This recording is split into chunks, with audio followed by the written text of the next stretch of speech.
Adını bilmemişik. Bundan akıllısı yok idi. Ha, en ağıllı adam oydu.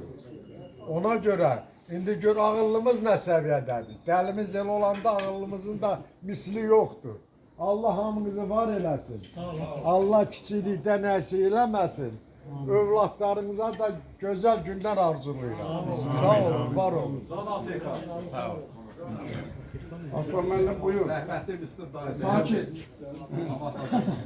Gözdən lan, bang bang, ey gözdən lan, bang. Allah belə baxanda adam ürəyi açılır. Çok sağ olun. Çok sağ olun. Bilirsiniz, elə bir ki, bu dəqiqə masaya getmişik və qayıtmışıq. Bəli. Mən birinci təşəkkür eləmək istəyirəm bu tədbiri təşkil eləyənə. Bunu necə deyir, layihəsini verənə.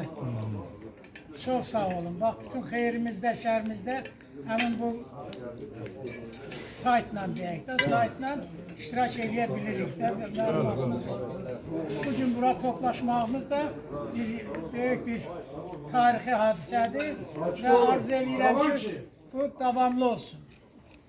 Allah bütün Amasyalılara ürəyi istədiklərini versinlər.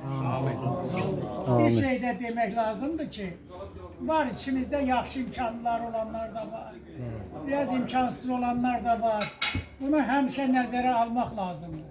Əgər imkansızdırsa, çətin vəziyyətdədirsə, mütləq hamılıqla onun köməyində olmalı. Bax, onda olarıq Amasya. Çox sağ olun, Səfər, sağ olun, təşəkkür edirəm. Sağ olun. Aslan müəllim gözəl bir söz